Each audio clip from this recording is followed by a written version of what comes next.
how do you determine wages and salaries, right? You want to know how much should I pay this person that I'm hiring. I'm going to talk about some principles that by the end of this video, you'll have a lot more clarity on what you should pay.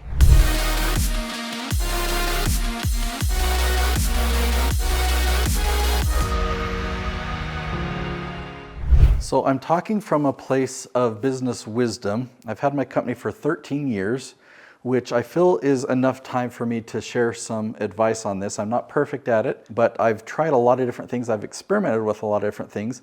And so I've got a list of things in my outline here that I want to discuss with you. So stick around for the whole episode so that you can have context and you can have perspective from a lot of different angles. The first one that I want to talk about is supply and demand. Okay, we often think about that with the cost of goods, right? We have an item that we want to buy. Maybe it's a loaf of bread or it's produce at the grocery store. What is the cost of an apple? Well, the more apples we have, the bigger the supply.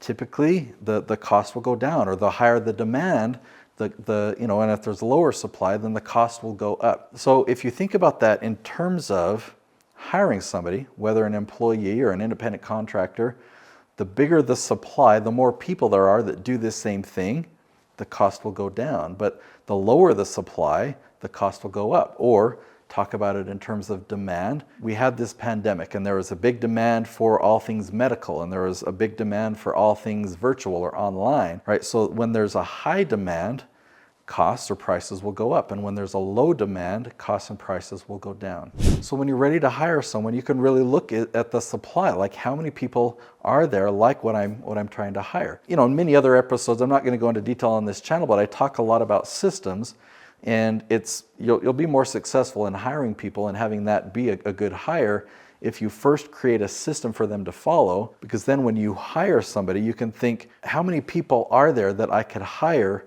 to run this system?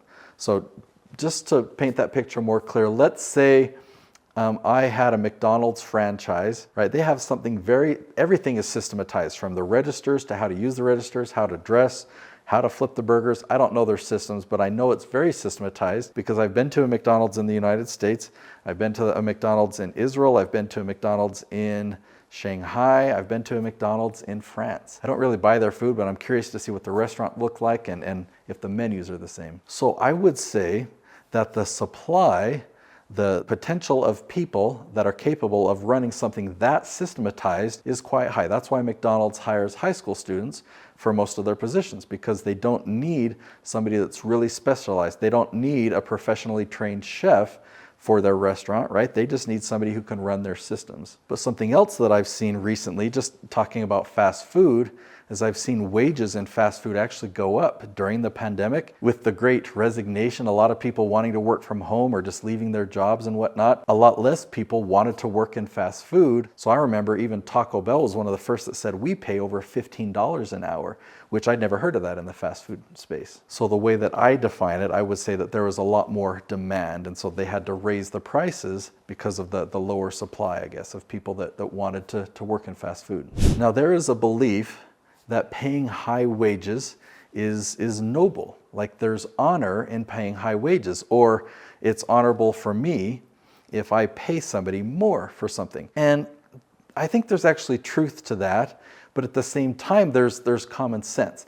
I've seen people pay wages that were too high, that didn't allow their business to grow or to scale. The examples that I think of right now, that actually became the purpose of their business. And if that's your purpose, if that's your vision, to just employ a certain number of people and to give them a great living, I would say that is noble. I would say that that's great. But for most businesses, that's not. For me, that's not my purpose. I love providing opportunity.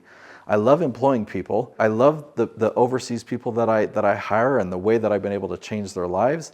I love the opportunity I'm able to provide people locally, my filming team. But there's more behind the purpose that I've created in my company. I love using tools and systems to help entrepreneurs thrive and to influence and to create a legacy and to really make an impact. That's the purpose. That's what I do. And so I need to make smart decisions.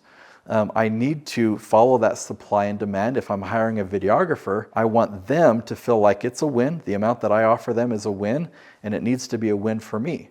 Or when I hire a video editor, it needs to be a win for them and it needs to be a win for me. You need to do some math, and I'm not talking about complicated math, but higher wages means less profits. So if this is my revenue, and I look at wages, higher wages cuts into profit, and less profit means that there's less likelihood that your business will succeed. So you might end up overpaying that eats away at the profits.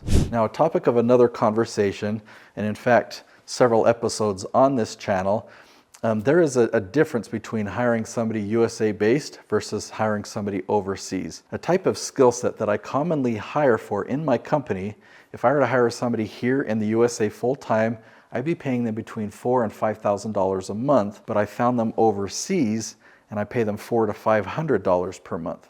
Now that is an extreme difference. It's an extreme difference. It's 10 times different. That $400 to $500 a month that I pay them when they start, it's actually an ideal income for them. It's more than they would normally make if they were working 60 hours a week. And I get to say, you know what? You get to choose your schedule. Just work 8 hours a day on weekdays and I'll pay you, and it's a higher amount than what they are normally making. They get to work from the comfort of their home. And so you can just imagine if that opportunity exists where it can be a win for them and it can be a win for you, it would be foolish for me to hire somebody for $4,000 or $5,000 a month for that same position. Now, you might think that I'm Mr. Scrooge by what I said there, but I actually love pay raises. People that I hire appreciate the opportunity. I just love, I feel like what I've created is an opportunity, and so I love people seeing it that same way. And more than that, when I see that they really value the work that we're doing, they see the purpose that I have, they see the direction that we're going, and they really want to jump on board and contribute more. I mean, I talk about creating systems, so I hire them, they follow the system, but when they use their own creativity and they share ideas with me and they see weaknesses in the system that I've created and they help to improve it, like I love that, and I love rewarding that with pay raises. That's so valuable to me in fulfilling my purpose that I want to reward them, and I want it to be an even bigger blessing for them to continue to work with me.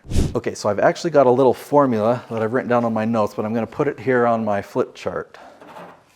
All right, and it's just magically going to appear here. Okay, so there's two sides to this equation here. It's not really math, but if for me, I've got these things, and for them, the people I'm hiring, they've got these things, then I find that it's a win, right? So I'm talking about high margins.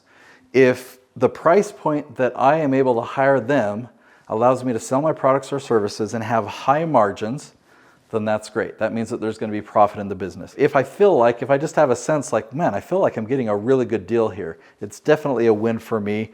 And if I do the math and if the numbers work, okay, if the numbers work, this is what I'm looking for when I hire somebody. And on their side, if they're excited about it, if they feel like, wow, this is a great opportunity, this is going to be a blessing for me, this is going to cover my needs. A lot of times I will look at a profile from somebody overseas and they'll be asking for $250 a month. That's what they say their needs are. And I offer them $400 a month. I know that their needs are met. And another note on the opportunity or blessing, sometimes people have asked me, like, why do you pay people so low overseas? Isn't that taking advantage of them? And I'm a genuine person. I went overseas, I went and met my team, and I asked them one by one, like, I realize I'm your boss, but I really want your opinion. Like, am I taking advantage of you? And these two words are the words that they said back to me. They said, no, you're not taking advantage of me. This is an opportunity and blessings. This is a blessing to me and my family, and I love that. They also mentioned one other thing. They love that there's no commute. It was very common. I heard opportunity, I heard blessing, and they're so glad that they don't have to commute because they don't even have to buy a car, or public transportation. The time in busy cities, they just get to work from home. So anyway, if all these things are met on their end and these numbers work out on my end, then that tells me that the way that I've determined their wages or their salary is done correctly. So I want to wrap up with one more conversation, and that is around the word entitlement. So just like I love providing opportunity, and I love the appreciation when people say, yeah, this is an opportunity, this is a blessing. It's kind of a pet peeve, and part of me, I just need to be more patient, but the other part of me, I realize that there's a value in acknowledging, I guess, entitlement and recognizing entitlement as the opposite of a virtue. I've been raised up in a culture of entitlement, especially in the world of employee. So jobs, employers will say, this is what you're going to get. You're going to get this wage, you're going to get this insurance, you're going to have this 401k plan. And so from the employee perspective, it's like, all right, you're going to hire me, and therefore I'm entitled to this, I'm entitled to that, I'm entitled to that. And it becomes an us versus them type scenario, which I don't like. Companies will use those things, those benefits, as golden handcuffs to kind of lock you in, and therefore you feel trapped. And so therefore we then take on an entitlement mindset of like,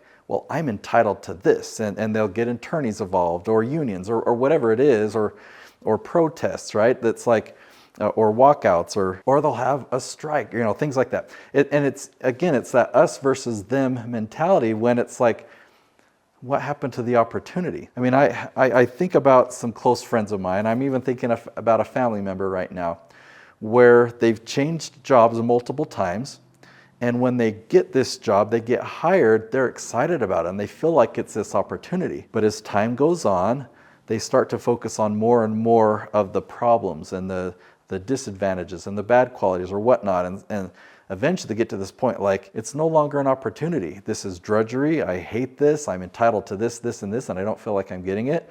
So what do? They quit. They get another job that feels like an opportunity. My recommendation on that, and what I try to implement even in the hiring process, is this is not an environment of entitlement. I'm creating an opportunity, and if this ever feels like it's not a win, let's talk about it so it can stay a win, or so that you can find another job that feels like an opportunity. All right, now I have a gift for you. I want to give you a copy of my book. This is the Hero's Guide to Influence on YouTube. Now, if you implement the strategy in here, you are going to need to hire some help, but there's an efficient way of doing that. This book, I put 2 years of work into, and it will teach you how to leverage YouTube to generate leads for your business. It's printed in full color, so I could really take you behind the scenes, take lots of screenshots of YouTube from many different channels that I produce, so that we can help you leverage YouTube to generate seven figures of additional revenue in your business. It's all organic. When I say that this is my gift to you, I want you to cover the cost. So as long as you cover the cost to print and ship this to you, no profit to me. I've got that set up at natesyoutubebook.com. If you'd rather just get it on Amazon, I'll make a few bucks there. But if you want it without any profit to me, go to natesyoutubebook.com, and I hope you enjoy it.